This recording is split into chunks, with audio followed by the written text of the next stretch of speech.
Olá, estamos começando mais um programa do IBC TV Entrevista. Essa série de programações que temos produzido para você, numa parceria da Igreja Batista do Cambuí, em Campinas, com o Instituto Alvo. E eu quero convidar você, em primeiro lugar, para assinar o nosso canal, os nossos canais, tanto da IBC quanto do Instituto Alvo, e convidar você também a assistir os outros programas que estão aí na nossa playlist, dá o seu like, curta o vídeo, compartilhe com as pessoas, se isso chamou a sua atenção, comente, mande aí o seu retorno, como é que isso tem chegado para você e como que você tem se beneficiado de alguma forma, você, sua igreja, o pessoal do seu convívio, o que você está achando aí dos nossos programas. Sempre bom ter o seu retorno para a gente saber se está no caminho certo e continuar produzindo coisa de qualidade para você. No programa de hoje, nós vamos falar sobre um assunto que certamente te interessa. Afinal de contas, quem é que já não se pegou em algum momento da vida meio apertado financeiramente, aquela história de o mês parece que tem mais tempo do que a gente gostaria, o salário acaba e o mês não, e como é que a gente faz com isso? É possível guardar dinheiro? Você já viu quem consiga fazer isso? Bom, nós vamos falar sobre isso, mas numa perspectiva talvez um pouco diferente daquela que, em geral, se ouve falar. E nós trouxemos para a nossa conversa o nosso querido amigo, o pastor Natanael Nascimento, que é formado em Ciências Contábeis, ele é bacharel em Ciências Contábeis, com especialização em Política e Estratégia, ele tem MBA em Gestão Empresarial pela FGV, também ele é formado em Teologia pela Faculdade Teológica Batista de São Paulo, é bacharel em Teologia, tem aí 25 anos de experiência no mercado financeiro, em bancos, onde ele foi gerente geral, gestor de projetos, superintendente de operações de rede de agências, fez a gestão de 6 diretorias regionais, que envolvia aí 230 agências e 2.500 funcionários, além de 5 anos de experiência também em trabalhos de consultoria. Do ponto de vista da experiência eclesiástica, ele é pastor há 11 anos da Igreja Batista em Vila Olímpia, em São Paulo. Ele foi por 7 anos membro da equipe de planejamento da Convenção Batista do Estado de São Paulo, a CBESP, sendo 2 anos como relator, e é membro do conselho do Ministério CLC, Christian Leadership Center, que dá apoio às igrejas em desenvolvimento e que inclui uma editora. Portanto, uma pessoa com bastante qualificação e experiência para tratar do assunto de finanças. Então, seja muito bem-vindo aqui, pastor Natanael, obrigado pela sua disponibilidade em nos atender aqui. Obrigado a você, Marcos, é um prazer poder bater esse papo, né? Espero que seja bem leve, né? Porque é um assunto meio tenso normalmente, mas a gente tem que entender que é possível e é realmente possível lidar com isso com maturidade e é importante mesmo que a gente amadureça a concepção correta para tratar desse tema, né? Bacana. Eu acho que vai ficar claro para quem está assistindo aqui, né? É uma situação rara a gente ter alguém com a sua experiência que junta aí, embora a gente nunca deveria ter dividido, né? Mas que consegue juntar finanças com espiritualidade, porque aparentemente são coisas totalmente distintas. As pessoas costumam tratar esse assunto como se fossem coisas distintas, né? Da minha vida espiritual é uma coisa que tem a ver com Deus e igreja, a minha vida financeira tem a ver comigo, é coisa material, Deus não tem nada a ver com isso, né? Infelizmente, é bem comum a gente ver esse equívoco sendo cometido. As pessoas separam, né? Mas quando a gente entende melhor a vida espiritual, a gente percebe que tudo, na verdade, né? Como há um texto bíblico que diz, seja comer, seja beber, qualquer outra coisa a fazer, tudo para a glória de Deus. Então, até a forma como que a gente lida com a alimentação da gente, isso tem um quê espiritual. E quando a gente entende isso, a gente começa a tratar com mais cuidado algumas coisas, né? Legal. Nesse qualquer outra coisa, está incluído aí o dinheiro, né? Perfeitamente. As finanças estão dentro aí, né? Agora, nessa sua vivência, digamos assim, nos dois mundos, que na verdade não são dois mundos, né? Mas na sua vivência aí no mercado financeiro e na sua vivência com a igreja, você acabou desenvolvendo ferramentas ou metodologias, talvez, ou situações que ajudem pessoas a tratar de uma forma prática dessa área, não é? Sim. Ao longo do tempo, né, a gente vivenciou, mesmo no período de banco, muitas situações de vendo as pessoas como lidam, não só as pessoas físicas, mas as empresas em geral, que muitas vezes tratam mal aquilo que tem e depois vem as consequências, né? E boa parte delas é por imprudência mesmo. E por falta de observar alguns princípios fundamentais que a Bíblia é muito clara para a gente, dá bons fundamentos. Acho que seria legal, então, a gente começar falando de algum desses princípios. Por exemplo, a questão do planejamento. Muita gente acha que só planeja ou só tem que fazer planejamento financeiro ou uma empresa ou quem tem muito dinheiro. Então a pessoa acha que eu ganho pouco, não preciso fazer planejamento financeiro. Né? Considera isso um equívoco? Ou como que a gente responde para quem pensa plenamente, assim? Né? Bom, se a gente juntando os lados aí, Deus é um ser planejado e planejador. Né? Então, se você perceber, criação, 6 dias de criação foram plenamente planejados. Toda a trajetória da redenção do homem foi planejada. A gente até fala do plano da salvação. Plano da salvação, plenamente. Há um texto muito interessante, bíblico, que diz assim: quem é aquele que começa a construir uma torre e não vê se tem todos os recursos para isso, para no meio não ser chamado de louco por não ter conseguido dar conta. Então, quando a gente deixa de observar essas questões, a gente acaba errando. Mas creio que aí agregamos um ingrediente que é cultural, em média dos latinos, né? Mas porque a questão do planejar para nós não é muito comum. Né? Até mesmo a educação financeira vindo de família, é muito comum os pais trabalharem assim, histórico anterior, né? Das gerações anteriores, não para essa turma de agora. Mas a cultura normal era... bom, vai prestar concurso para ser um funcionário público e ter sua vida garantida. E aí você não precisa se planejar tanto, porque você não vai ser demitido mais e vai ter segurança, né? É uma forma de ver. Nós não nos aculturamos a empreender. E para empreender, mais ainda você precisa planejar. E uma mente empreendedora, ela é não só para montar um negócio. Você pode ser um trabalhador dentro, um funcionário de uma empresa e ter um espírito empreendedor. Então, é um jeito de ver, né? Eu gosto muito de refletir a respeito da cultura judaica, né? A cultura judaica, ela ensina os filhos desde cedo em relação a isso.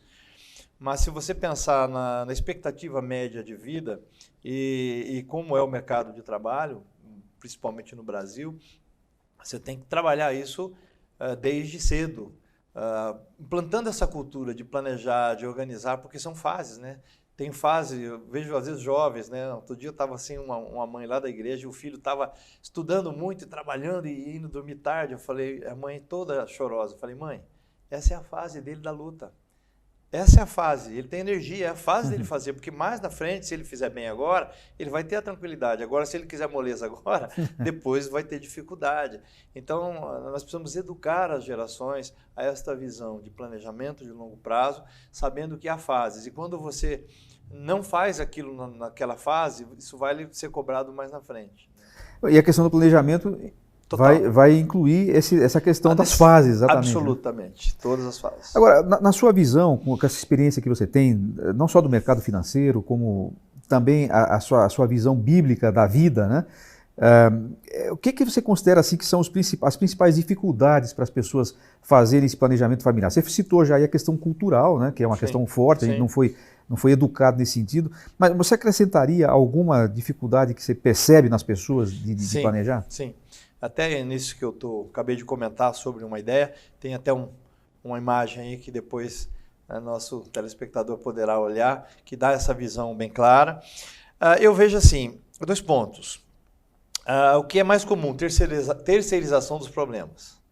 Quer dizer, o vitimismo, porque a vida tem dificuldades e facilidades para todos, alguns mais, outros menos, mas a gente tem que entender, primeira coisa, assumir o protagonismo da vida, não ficar na lamúria. Né? Embora às vezes uns tenham mais dificuldades com outros, mas você tem que tomar uma decisão e ser protagonista da sua história. E muitas vezes a gente vê que as pessoas ficam naquela, né? Vou levando um dia atrás do outro e você pergunta, como você quer estar daqui a 5, 10 anos? E as pessoas não têm resposta. Raramente elas se perguntam isso, né? Não se perguntam e não se planejam. E isso implica em desenvolver uma mente planejada, que olhe para o mundo sempre de forma estruturada, de planejamento, para olhar lá para frente e saber o caminho a ser seguido, né? Quando você fala de terceirização dos problemas, você está querendo dizer, ou de vitimização, aquela pessoa que fala assim, eu não tenho nada porque meu pai era isso, ou minha família era pobre. Perfeito. E tal, então é assim. É isso. E esse é um dos fatores, né? Se vitimiza. E aí, já, por exemplo, os planos do governo, nós tivemos vários, e muita gente quebrou e tudo isso. Legal, mas... legal, né? Não é legal, né? Ruim, péssimo. Mas, de fato, como que a gente lida? Como que a gente pode se precaver, pode se prevenir de algumas coisas? Porque se você observa o cenário financeiro de um país como um todo e como caminha, é possível você antecipadamente perceber o rumo, como é que está aí, e procurar se garantir. Quando você deixa, não, acredita que e nada acontecerá, vem um plano e desmonta mesmo. Uhum. Então, esse tipo de coisa. Eu passei por todos esses planos desde sarnei no banco. Então, sei bem como é foi que é, isso. Né? Todos. A questão do desemprego, que pode afetar alguém num dado momento, quer dizer, você nunca sabe. Então, de repente, vem o desemprego, e o desemprego, às vezes, você pensa que dura 3 meses e pode durar 2 anos ou até mais. Então, como que você lida com isso? Você tem que prever uma reserva para isso, para você lá na frente não sofrer, porque as pessoas gastam, ficam sem reserva e depois, né? Aí é a questão de ficar sempre esperando que alguém venha ajudar, né? Não dá, embora, mesmo a questão da ajuda, alguém tem que as pessoas que ajudam alguém, ajudam quando tem um plano. Ela sabe que ela vai lhe ajudar agora, mas você vai sair daquilo e vai caminhar. Agora é uma ajuda e depois tem que continuar ajudando indefinidamente. Quem ajuda, uma hora tira o pé. Então, a gente tem que olhar isso. E um outro aspecto que eu acho que nesse sentido, é de enfrentar a si mesmo. Né? Olhar para dentro e falar, eu tenho dificuldade com isso. Essa é a parte fundamental. Eu quero aprender a lidar com isso, eu tenho dificuldade. Né?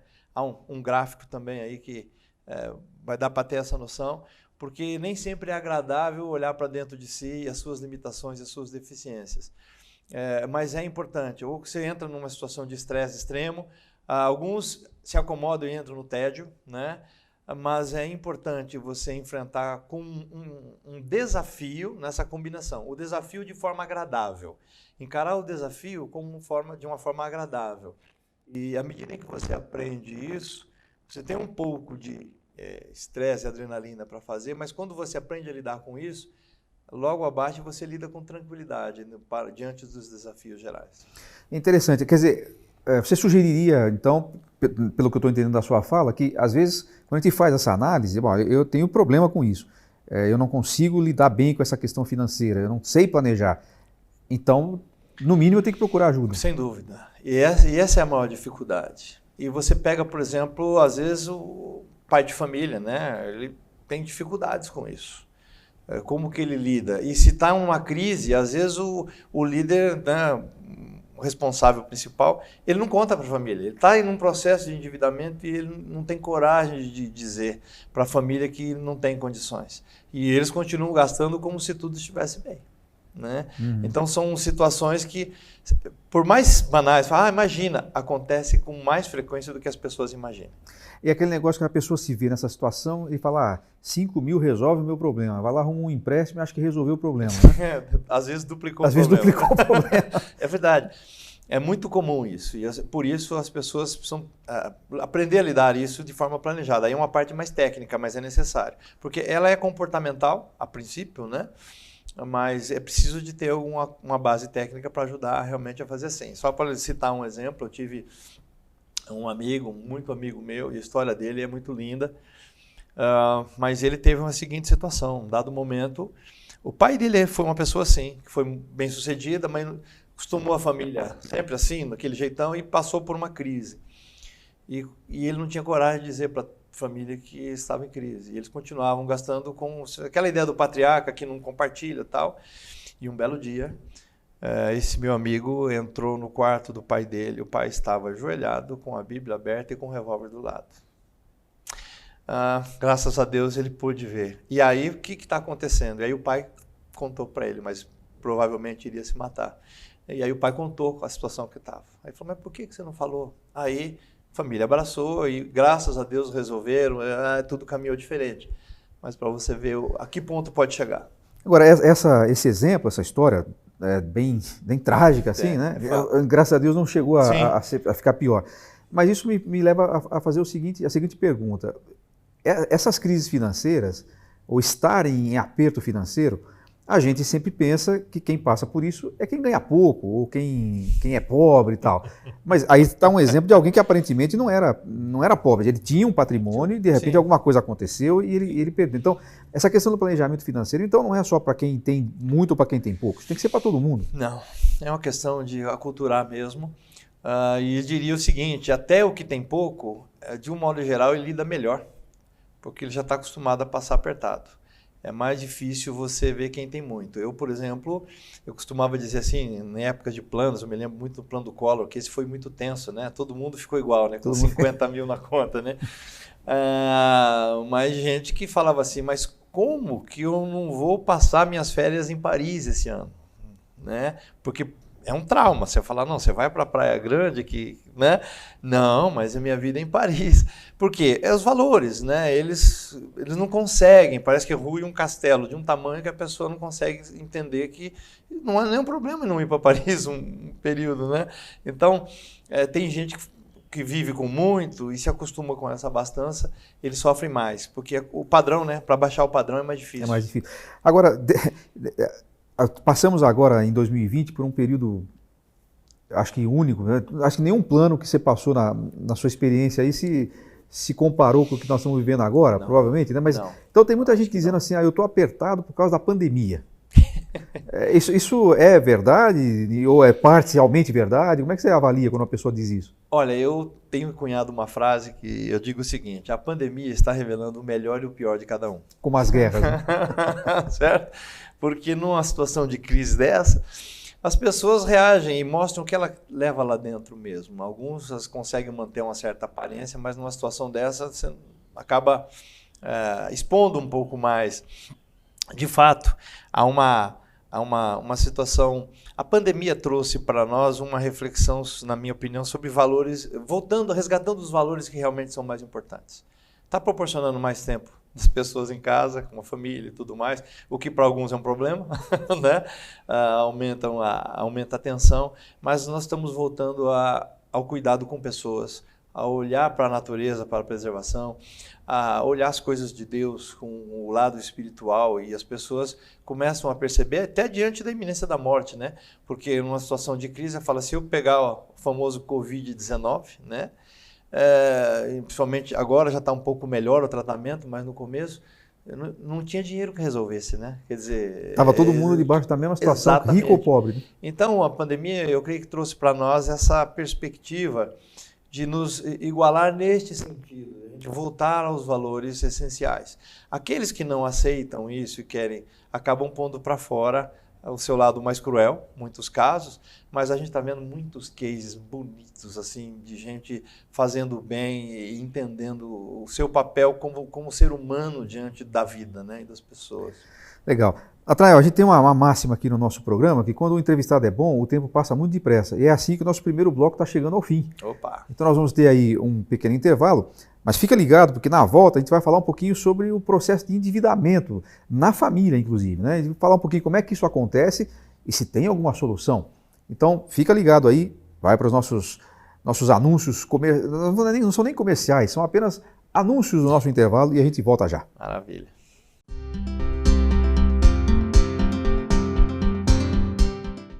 Querida família IBC, eu tenho um convite especial para você. Na próxima quinta-feira, dia 26 de novembro, nós vamos celebrar o Dia de Ação de Graças, conhecido como Thanksgiving nos Estados Unidos. Nós vamos celebrar como temos feito os últimos anos aqui no Brasil. Nós queremos celebrar as bênçãos de Deus, mesmo em meio a tantas lutas. Desta vez, nós faremos ao vivo aqui. Não será um culto presencial, nós não podemos ter grandes ajuntamentos, será um culto que você vai assistir e participar na sua casa através do nosso canal no YouTube, mas nós estaremos recebendo os seus motivos de gratidão a Deus e estaremos louvando a Deus juntos como comunidade. Então, 26 de novembro, reserve essa data, às 19h30, o nosso culto de oração online, ao vivo, para agradecermos a Deus os cuidados em nossa vida durante o ano de 2020. Convide seus amigos e participe conosco.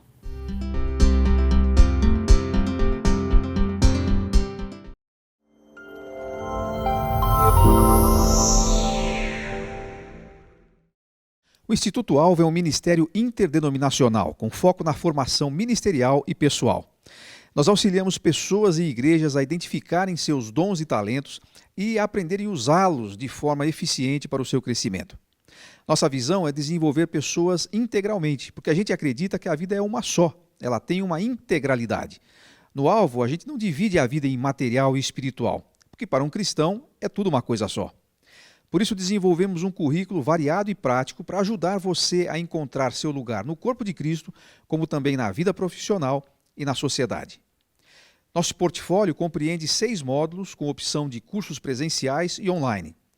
Temos também uma linha completa de material para evangelismo, discipulado e estudo bíblico. São soluções completas para um desenvolvimento bíblico e saudável de sua igreja em todos os aspectos. Saiba mais acessando nosso site institutoalvo.com.br. Siga também as nossas mídias sociais: YouTube, Instituto Alvo, Facebook, Alvo Equipando, e no Instagram, @instituto_alvo. Instituto Alvo, equipando para a vida e ministério.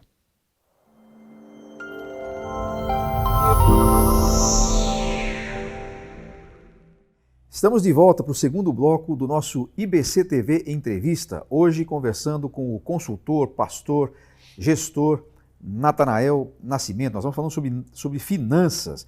E no primeiro bloco a gente fez aí uma panorâmica, o Natanael fez uma explanação interessante aí sobre a questão das dificuldades para o planejamento que muitas famílias têm. E agora, Natanael, eu quero perguntar um pouquinho sobre a questão do endividamento. Pode parecer meio óbvio perguntar por que as famílias se endividam, né? Afinal de contas, eu costumo falar, às vezes quando estou falando sobre isso em alguma palestra, que tem gente que acha que ficar endividado é uma questão assim, espiritual, no sentido assim, ele ganha 10, gasta 12 e aí ele vai orar no monte.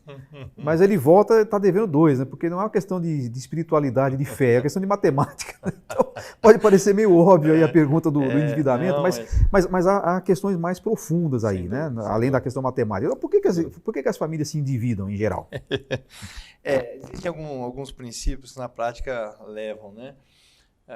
Quase sempre aí é uma questão de mente, né? Uma mente que não é treinada para isso e o comportamento acaba levando para isso, né? Eu diria o seguinte: se as pessoas se percebessem tecnicamente como é rápido para você se endividar, teriam mais atenção, né? Até queria, antes de detalhar isso, acho que tem 2 imagens aqui importantes que o pessoal poder olhar, né? Que vai falar a respeito dos juros de financiamentos. Quer dizer, a média é uma foto de como é fácil se endividar rapidamente. E também como é importante, se você for precavido, de poupar, ao invés de você parcelar, você poupar para pagar à vista, o quanto isso reduz e quanto é importante para você não gastar à toa. Agora, tudo isso implica numa cultura, numa disciplina de você fazer da forma certa. Veja, eu tenho para mim que o princípio talvez o mais importante é o mais simples, como tudo que Deus faz. A confusão entre desejo e necessidade, ou vontade e necessidade. Nem tudo que eu desejo eu necessito. E nós vivemos muito pelos olhos, o que o vizinho tem, o que um parente tem, o que o outro tem. E aí a gente quebra um princípio de Deus, que é estar contente com tendo o que comer e o que vestir, né? Então as pessoas em geral vêm e querem e desejam. E o desejo fala, mas eu tenho que ter. Mas por que tem que ter? Quer dizer, se você não tiver, você vai morrer? O que vai acontecer? Então, se você pode até desejar ter, mas planeje-se para isso sem endividar. Quer dizer, você vai fazendo de forma escalonada e organizada. Dá o passo maior que a perna, ou antes da hora, ou gastar mais do que deve, né? Há situações, por exemplo, quando você senta com a família para reorganizar as finanças e quando começa a olhar, tem casos, por exemplo, que houve um caso de uma família, 2 filhos, e quando sentou para fazer todo o planejamento, eles olharam que o que mais estava matando eles eram as saídas ao McDonald's com os filhos. É uma coisa aparentemente pequena, né? Para quem ganha pouco, uma vez por semana, com os 2 filhos no McDonald's, se você considerar o que seria isso em relação ao salário mínimo, por exemplo, ele acaba quebrando o orçamento. Porque Colocando em valores aí, uma ida ao McDonald's com 2, eu não sei nem quanto é que é isso, porque a minha nutricionista me proibiu de ir ao McDonald's, né? Mas pensando financeiramente, uma ida dessa aí por semana representa o quê? 120 reais? 120 reais por aí, né? Só que se considera isso, multiplica por 4 semanas, é aquela cultura, né, que cria de vamos todo sábado lá e tal. Quer dizer, não estou dizendo que não é para ir, mas se você não tiver planejado nos detalhes, em algum momento... Mas se o sujeito ganha R$ 1.200, ele já gastou metade só no McDonald's. E eu acho que essa questão a gente não faz essa conta, a gente faz a conta daquela ida, né? Não. A gente faz a conta daquela ida. E eu tenho um case, né, que foi de um funcionário meu na época do banco. Ele era um supervisor e ele só via a situação piorando. E a gente é responsável. No banco, na estrutura, você tem a sua equipe, você tem que cuidar disso também, porque um funcionário de banco endividado é um risco muito grande dele fazer bobagem. Então, a gente tem que acompanhar. E aí, numa situação dessa, aí a gente conversei 1, 2, 3, eu vi e a coisa não andava. Aí eu fiz uma montagem dos extratos dele de alguns meses e tal. Aí sentei com ele para conversar e falei, escuta, você sabe quanto vocês estão gastando só com coisas de R$30, R$20, assim? Ele não tinha noção. Aí eu mostrei para ele, fiz toda a conta, olha aqui, tá matando você. Por quê? Era assim, né? Mulher, 2, 3 filhos, sai na hora, compra não sei o quê, né? Aí eu falei, não tem jeito, né? Se você não está atento, isso avança e depois perde o controle. Então, você está dizendo para nós e para os nossos ouvintes aqui que uma das causas de endividamento são justamente os pequenos gastos. Literalmente pequenos gastos. É aquele que você não faz conta. Você sai com uma nota de 100. Para trocá-la é difícil. Depois que você troca, ela some. Porque é só R$10, só R$5. Toma. E você quando vê. É o cafezinho da esquina ali que toda hora você vai e não faz a conta. Né? Então, os pequenos gastos, essa experiência dos anos de banco era assim, muito comum. E a maior parte dos endividamentos de família normalmente tinha origem assim, nessas coisas miúdas. Né? Óbvio, as pessoas às vezes fazem um negócio errado e tal, mas estou dizendo de uma rotina, né? É muito comum isso atrapalhar. E aí a questão da indisciplina, né? Você não se organiza, né? Então, não olha, amanhã Deus proverá. Eu já ouvi isso muitas vezes, né? Deus tem que pagar tanta conta, né? Há uma frase também que meu amigo Gilbert costuma dizer. Ele fala assim, a diferença que você tem que fazer entre financiamento e dívida, né? O financiamento é antes, a dívida é depois. Ou seja, se você financia para comprar, você se organizou, em tese. Mas se você compra sem ter o dinheiro, depois você fez uma dívida, não financiamento, porque depois você tem que pagar aquilo que já consumiu. E aí você se submete a juros mais altos, porque você não planejou. Né? Nos pequenos negócios é muito comum isso. As pessoas pegam recursos próprios e investem em compra de equipamentos. E depois não tem dinheiro para capital de giro. Esse é um erro muito comum dos pequenos negócios, até médios negócios. Se ele se planejasse, ele poderia pegar um recurso subsidiado, um BNDES ou alguma coisa de longo prazo. Eu tive cases assim, por exemplo, o pessoal, eram 3 sócios, 3 funcionários de uma empresa que pediram um PDV e montaram uma padaria. E pegaram uma bolada, botaram no banco e eu falei, olha, deixa esse dinheiro aqui, eu financio todo o maquinário de padaria para vocês e vocês podem trabalhar. Não queremos dívida. Eu falei, mas não é dívida, é financiamento. Vocês vão usar recursos baixos, longo prazo, tem carência, o negócio gira e não quiseram. Fizeram, pagaram tudo à vista. Na hora que tocar o negócio, faltou dinheiro. Aí vieram pedir. Capital de giro é outro valor, aí é outra taxa de juros lá em cima. Então, é imprudência, essa questão de pensar, né? O que é financiamento faz sentido, bem planejado. E aí, aproveitando para fazer uma pergunta que é técnica, aí, desculpa interromper seu raciocínio, mas que isso pode ser útil ali. Tranquilo. Fazendo esse comparativo aí, você está falando de uma empresa, né? Foi lá comprar um equipamento e tal, né? De alguma forma, espera-se, se o plano de negócio estiver direitinho, que isso vai dar um retorno, inclusive financeiro. Sim. Mas na família, às vezes a pessoa vai trocar um carro, por exemplo, só por causa da questão do vizinho que trocou e tal, e aí, além dele entrar no financiamento com juro alto, ele não vai ganhar nada para pagar, só vai gastar. Não, só vai gastar. Ele compra porque ele quer aparecer, mostrar para os outros uma coisa que nem sempre é necessário. Quando sobra, ok, mas não é a realidade da média das pessoas. Então, você tem que fazer estritamente o necessário, né? Eu costumo dizer que cheirinho de carro novo dura 6 meses. O boleto continua. Certo? Então, aquilo que é possível, que é realmente necessário para você. E volta, então, você vê que o princípio é muito elementar, muito simples mesmo. É o que é necessário. Necessidade é uma coisa, vontade é outra. Então, a gente tem que focar, e se quem nos ouve guardar isso, já guardou, a parte mais importante é gaste com o que é realmente necessário, não com o que você tem vontade. E aí, Natanael, acho que a propaganda, né, que a gente recebe bombardeado todo dia, ela faz a gente achar que a gente precisa trocar o meu aparelho toda hora, acompanhar o ritmo da tecnologia aí, etc. Sem dúvida. Eu estou com o meu celularzinho aqui já tem um tempo, enquanto ele está dando. Essa questão de você querer... o termo que eu podia dizer aqui é o saber dizer não, até para si mesmo, né? Quer dizer, será que eu preciso? Vou dar um exemplo bobo, né? Mas nem tanto. Até pouco tempo, agora está melhorando, mas o preço de uma TV por assinatura. Se você olhar, muita gente, sem ter as devidas condições, tem uma TV por assinatura. Pode faltar comida, mas a TV por assinatura tem. Então, é um desvirtuamento de necessidades, na verdade. E aí, quando eles ligam para dizer do plano, você tem 200 e tantos canais, você não vai assistir nada daquilo. Nada. É uma bobagem, né? Sem contar que começa a repetir, né? Depois de 2 meses, começa a repetir todos os programas. Sem dúvida.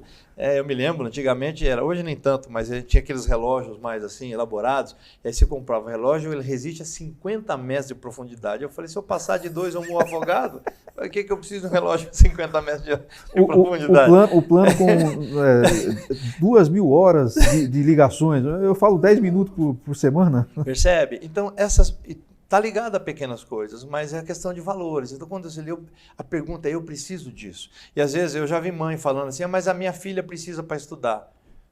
Precisa de uma TV por assinatura? Se você tem sobrando, quer fazer, ótimo. Mas avalie se isso não compromete o teu orçamento de um modo geral, né? Mas é curioso como a gente vai achando justificativas para aquilo, para as supostas necessidades. Né? Na verdade, a desculpa verdadeira. Eu gosto muito dessa palavra, dessa frase. Desculpa verdadeira. Ela é verdade, mas é uma desculpa. Bom, agora, tem solução? Só sobre isso que okay. eu queria só fazer um comentário adicional. Dentro do que eu falei sobre saber dizer não, tem algumas coisas que na família se comprometem também. Por exemplo, aquele velho amigo ou parente, você pode ser meu fiador? E as pessoas ficam assim, né? Né? Como é que eu vou dizer não? Como é que eu digo não? Pode ser meu avalista no empréstimo e tal. E quase sempre são pessoas imprudentes, são pessoas que se endividam.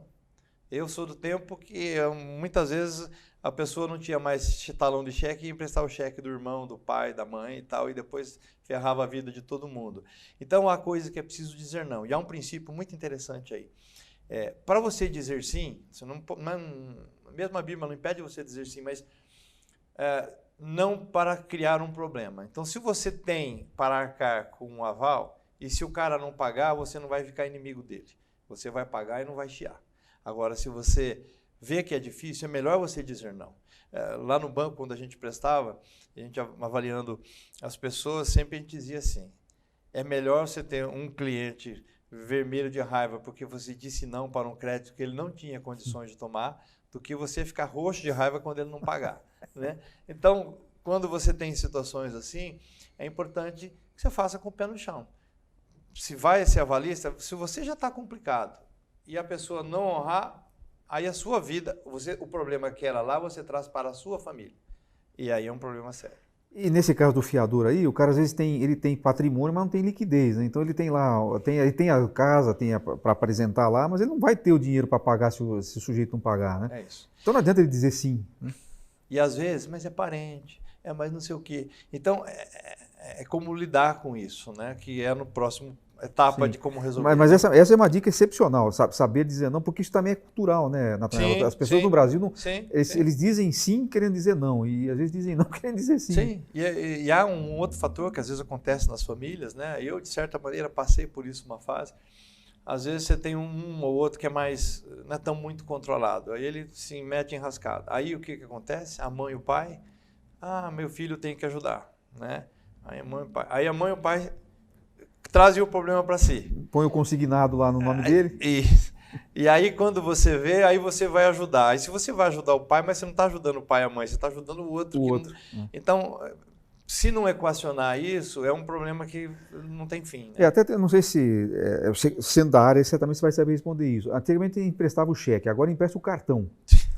Eu não sei nem se isso é legal, porque o uso do cartão é pessoal, né? Não sei se é possível, mas tem gente que empresta. Não é legal, mas quem está vendendo, fala, não sei, o cara veio aqui, porque até antigamente conferia assinatura, hoje não existe mais, é tudo senha, né? Nego nem olha, pagou, passou, o vendedor recebeu dele, ele não vai... Mas na pior das hipóteses, ele pode usar esse argumento. Não, eu não posso, porque é ilegal. E pronto, mas quem é que vai falar isso pro filho? Não fala. É isso. E olha, tem muitos casos assim. Eu tive uma situação, passei, e foi quando eu trabalhava aqui em Campinas, em Barão Geraldo. Uma mãe na minha frente sustando 2 folhas de cheque, só tinha o canhoto no cheque. Ela estava sustando o cheque, eu estava atendendo a mãe, aí chegou uma ligação para confirmar a emissão do cheque. Porque estavam fazendo uma compra meio grande, era um rapaz meio assim, eles acharam estranho e ligaram para o banco para confirmar. Nessa época funcionava assim, hoje né, parece absurdo, mas era assim. E aí, por acaso, eu estava com ela na minha frente, sustando os cheques. Aí eu falei, olha, senhora, essa folha que a senhora está assustando aqui, está isso. Ela falou assim, pergunta que roupa que esse menino está usando. Aí eles deram a roupa, ela falou assim, é meu filho. Olha. Então são coisas que tem a ver como lidar com isso, né? Você se descuida, depois fica mais difícil lidar. Quer dizer que então nós temos que reprogramar a nossa maneira de encarar aí. E aí nós estamos falando de coisas que parece que tem nada a ver, mas que está tudo no pacote aí. Nós estamos falando, por exemplo, de criação de filhos. Sim. Né? De saber dizer não para os filhos. A solução passa por essas coisas todas. Então aí é o gancho que eu queria usar para... Então tem solução. Sim, sem Porque dúvida. aparentemente a solução é ir lá e tomar um novo empréstimo no banco né? e achar que isso aí vai resolver, né? Ou emprestar de um coitado de um amigo que tem lá uma reserva, que também não vai que vai ficar dizer sem não. reserva depois. Bom, em relação a isso, o primeiro ponto, e aí eu acho realmente importante frisar, primeiro é entender que é uma questão espiritual. Né? Opa, aqui temos alguma coisa para refletir. Como é que é? É uma questão espiritual. É uma questão espiritual. É uma questão espiritual, sem sombra de dúvida. Né? É compreender que o controle das finanças é uma questão espiritual.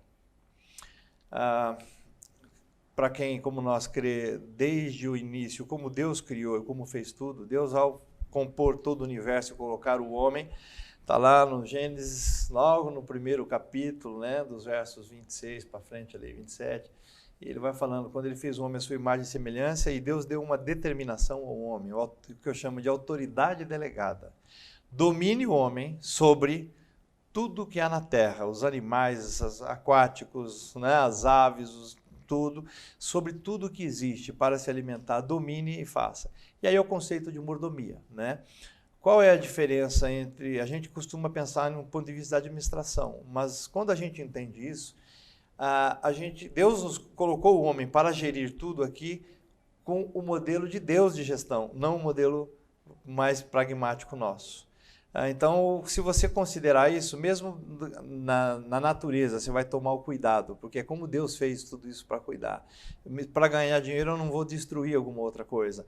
Então, quando você preserva esses princípios, entende que o que Deus espera é que eu seja um mordomo, eu cuide do jeito dele, não do meu jeito. E para cuidar do jeito dele, eu preciso conhecer como ele gostaria que eu cuidasse. Então, ele acaba trazendo para a gente. Então, por exemplo, um conceito que pega para a gente sobre família, né? A gente confunde um pouco a família quando a gente vai para a Bíblia, né? Há um quadro aí que você pode observar, onde a gente fala lá, Gênesis 2:24, né? Deixará um homem, sua mulher, seu pai e mãe, unirá a sua mulher e serão uma só carne, né? E eu quero destacar aqui o deixar, porque a Bíblia diz ali claramente, você tem que deixar. E eu destaco 3 pontos ali, né? Que você tem um deixar geográfico, o ideal é que deixe de morar com os pais, efetivamente esse é o plano divino. Ele também é psicológico e emocional, você tem que tomar suas próprias decisões e até ter o direito de cometer seus próprios erros. E o deixar financeiro, ter a sua independência. Eu quero pedir desculpa, vou ter que interromper Por aqui, favor. porque como eu já disse no primeiro bloco, o convidado é bom, o tempo passa muito depressa. E nós vamos encerrar agora esse bloco, mas a gente vai voltar, está muito interessante. Eu tenho certeza que você não vai querer perder o final aqui da nossa conversa, o final neste programa. Mas fique aí então assistindo nossos anúncios e daqui a pouquinho a gente volta e vai ser bem interessante a gente continuar nessa conversa aqui sobre finanças, nessa perspectiva que talvez você nunca tenha parado para pensar dessa maneira. Daqui a pouquinho a gente volta.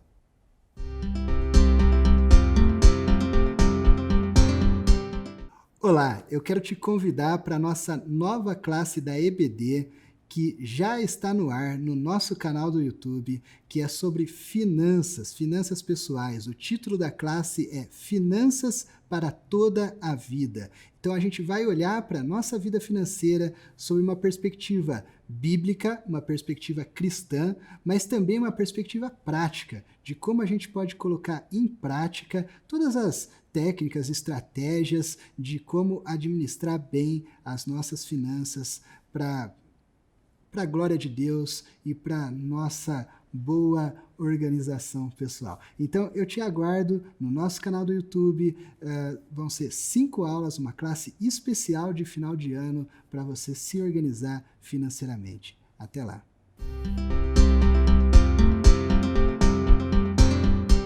Ao único que é digno de receber a honra e a glória, a força e o poder, ao Deus eterno e imortal e invisível, mais real, a Ele ministramos o louvor. Oramos a Ti, ó Rei Jesus,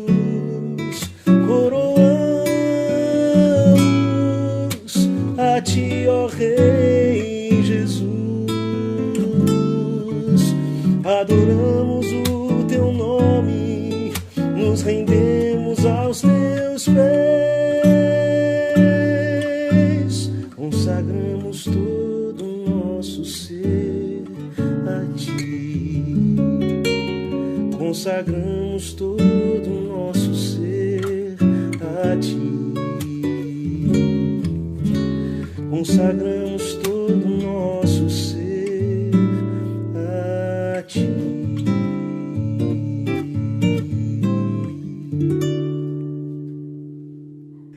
Nós estamos de volta aqui com o terceiro bloco da nossa conversa com Natanael Nascimento, pastor, consultor e gestor nessa área financeira. E eu tenho certeza que você está aproveitando bastante esse papo aí, porque são dicas práticas, bíblicas e com uma visão bem bacana sobre o papel das finanças e sobre a correção de rumo na sua vida nesse sentido. Você está gostando do programa? Faça o seu comentário, mande aí sua pergunta, sua colocação. Talvez tenha uma pessoa que você conheça que está precisando muito escutar o que o Natanael está falando aqui. Compartilha com ele esse vídeo, curta o vídeo, coloque o nome dele aí no comentário. É claro que você não vai falar para ele que você está falando isso porque você sabe que está devendo, mas porque você sabe que são princípios bacanas que ele vai aproveitar aí, tá bom? Então, também inscreva-se no canal, se você não é inscrito ainda no canal da Igreja Batista do Cambuí, no YouTube, inscreva-se agora mesmo, ative o sininho para você receber as notificações de coisa nova, faça a mesma coisa com o canal do Instituto Alvo, e assim a gente vai esparramando para o pessoal essa parceria que a gente está fazendo aqui. Vamos continuar então nossa conversa aqui. Natanael, você estava falando no final do bloco anterior que uma das questões aí é que as pessoas às vezes casam, mas não saem da casa dos pais ainda, à luz de Gênesis. Estava explicando então que esse sair, deixar o homem pai e mãe, tem 3 dimensões aí, né? Isso, pelo menos 3. Então, retomando, uma é geográfica, outra é psicológica e emocional e outra é financeira, né? Então, é o nosso foco do tema aqui. O aspecto financeiro, ele é fundamental. De fato, muita gente não desliga o cordão umbilical da mãe, ou não desliga da dependência financeira dos pais. E acostuma-se. Então, tendo claro que o modelo de Deus, já no Gênesis, né, já no Éden, a família que chamamos hoje de família nuclear, né? O pai, a mãe e os filhos. É muito comum nas famílias querer continuar mantendo os laços com os filhos que já casaram, e aí é sogro, sogra, papagaio, periquito, como a gente diz, né? Tudo. E querer manter tudo isso ativo e coordenando e sustentando tudo. O modelo de Deus é família nuclear, se desligou, ela está ali, então ela tem que ser responsável, autossustentável e se desenvolver. Mesmo alguém poderia dizer, mas a Bíblia não manda honrar pai e mãe? Perfeito. Mas, de qualquer maneira, a família nova ela tem que ser estruturada com esta visão. Honrar pai e mãe não significa ficar pendurado neles e nem ter que sustentá-los 100% em tudo. É preciso entender essa dinâmica, né? Porque a forma de fazer, uma família com vários irmãos, às vezes um está sobrecarregado e os outros estão de boa, né? Uhum. Porque todo mundo fica... Não, se entendemos este formato de Deus, cada família sim. E aí, cada um sendo responsável pela sua parte, a tendência é que haja mais equilíbrio e funcione melhor. Mas quase sempre as famílias são disfuncionais, né? Inclusive financeiramente por conta de não entender esse conceito que é bíblico, né? A família aprender a lidar com isso. Uma coisa é você ajudar o irmão para desenvolver alguma coisa na vida, outra é ele ficar pendurado e você está sustentando os erros sistematicamente. Né? Muitos pais cometem esse erro. Criam adolescentes. Eu encontrei uma mãe que estava fazendo um acompanhamento na vida financeira. Ela estava com muito problema, inclusive ela teve que vender uma casa para poder resolver isso. E o que estava drenando as finanças dela, ela estava pagando todas as contas da filha, roupa, e era uma por semana, e viagem, o carro. E aí eu perguntei, mas por quanto tempo você pretende continuar fazendo isso? Eu não consigo soltar essa amarra. Quantos anos a sua filha tem? 32. 32 o que eu falei, anos. Adolescente. Pois é, exatamente. Já está adulta, mas o comportamento é de adolescente. É nesse sentido que eu citei lá antes, né, a questão do judaísmo, né, não judaísmo não, mas da cultura judaica. O bar mitzvah, que acontece dos 12 para 13 anos, é uma emancipação praticamente. Porque nessa idade, em tese, ele já aprendeu toda a questão da Torá e aprendeu toda a responsabilidade civil das leis. Ou seja, aos 13 anos, ele já está preparado para enfrentar a vida de uma forma. E para nós, aos 13 anos, a gente tem bebês, a nossa cultura, né? Fato emblemático, Jesus, aos 12 anos, ter ficado lá no templo. A família voltou, 3 dias depois, chegou lá e ele estava de boa batendo papo. Imagine-se que ele conversou com todo mundo, deram lugar para ele dormir, ele comeu, estava bem. Se virou, né? 12 anos. Pois é. Mas isso não é porque ele era o filho de Deus, é porque dentro da cultura eles trabalham diferente. E esse é um lado que a gente precisa desenvolver com os filhos. Mas é interessante que na hora de fazer as escolhas e tomar as decisões na família, aí os adolescentes tomam as decisões como se fossem os adultos. Sem dúvida. Para quem paga a conta? Sem dúvida, porque os pais querem dar para os filhos o melhor e normalmente aquilo que eles não tiveram, sem perceber que isso pode, na verdade, estar produzindo o efeito reverso, que ao invés de ele aprender a responsabilidade, ele ficará eternamente dependente. Né? Então uma saída aí, uma solução que está propondo é assumir cada um, saber quais são suas funções, suas responsabilidades. Aí é o compartilhar a responsabilidade. Eu falei primeiro sobre delimitar a família, porque aqui na família nós decidimos e cada um assim, e ao mesmo tempo, neste sentido, a parte que cabe a cada um. Né? Eu acho que é muito importante o aspecto da integridade de lidar com isso. Né? Eu acho...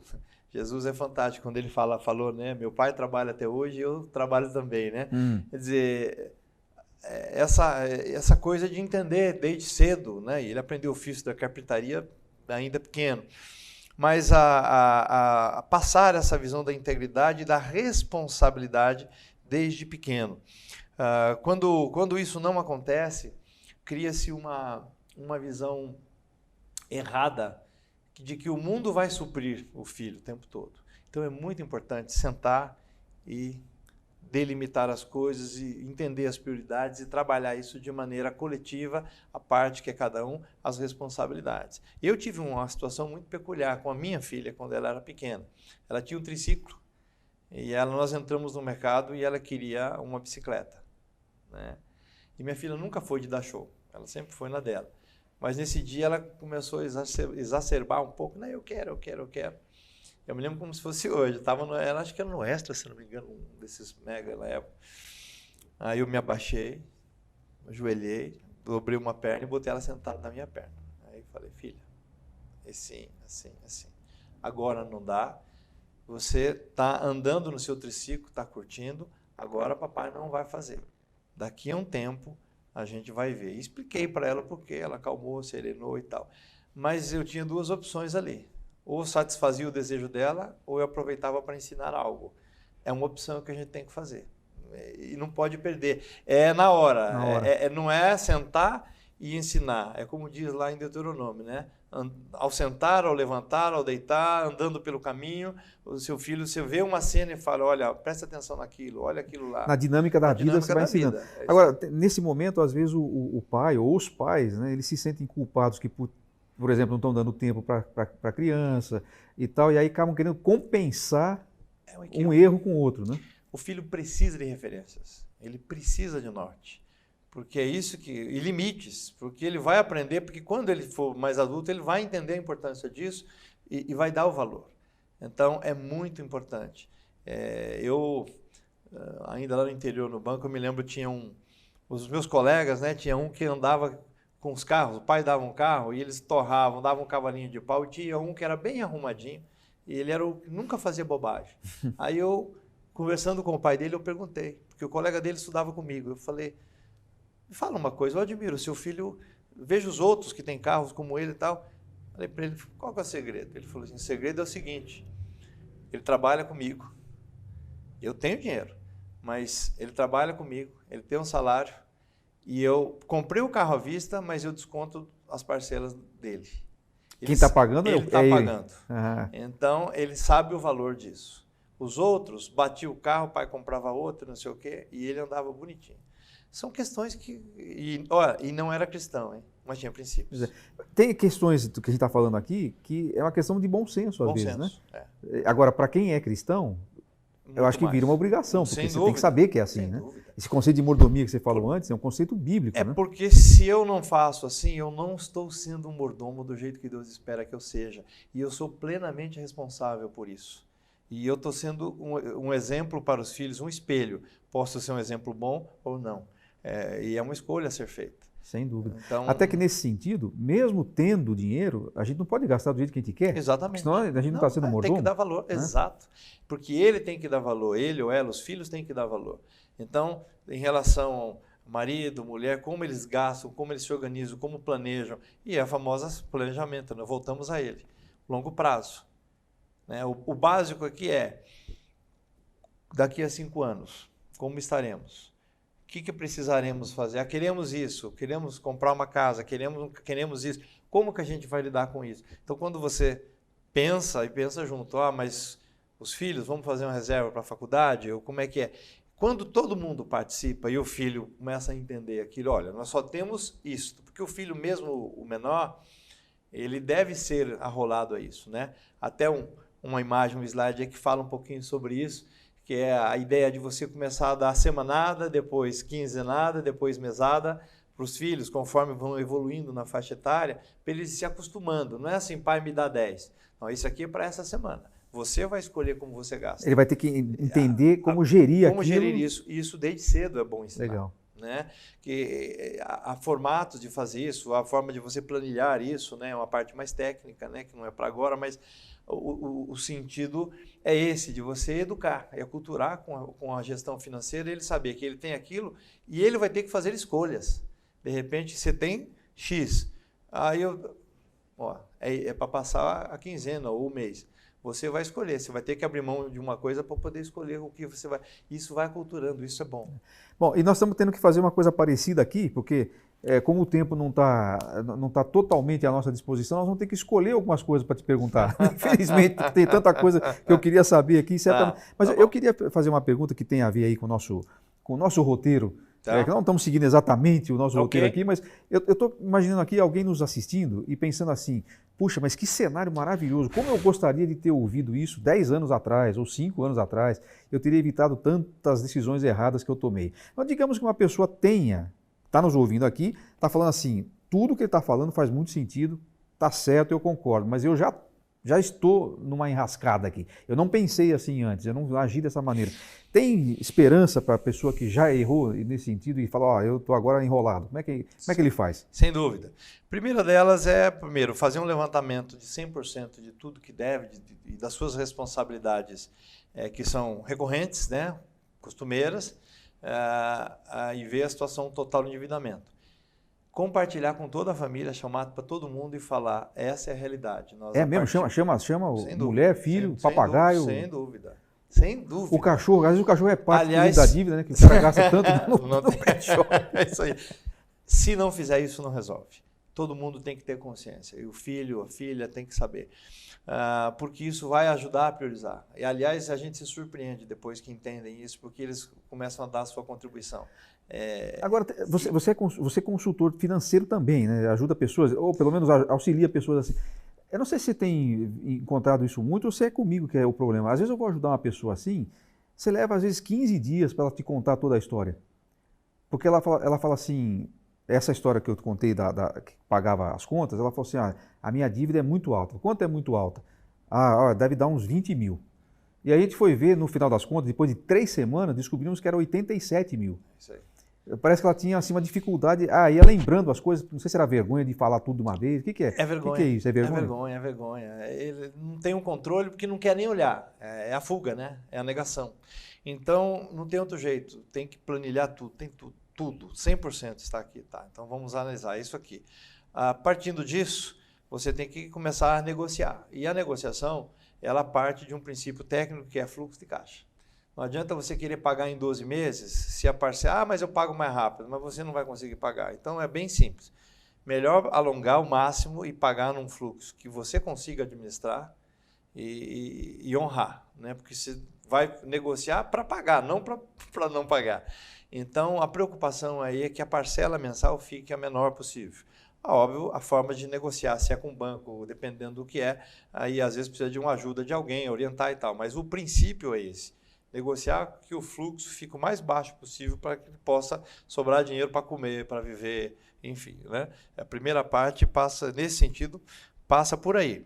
Passa também por cortar supérfluos, né? De fazer, então agora para que isso aconteça, o que a gente vai abrir mão aqui? E aí, mais uma vez, a importância da família toda. Bom, então qual é a sua contribuição, Joãozinho? Então, nisso aqui a gente vai maneirar agora. De aquele tênis dá para esperar mais um pouquinho. Vai esperar mais um pouquinho. Em vez de comprar um Nike aqui, a gente vai comprar um outro, mas que também anda igualzinho.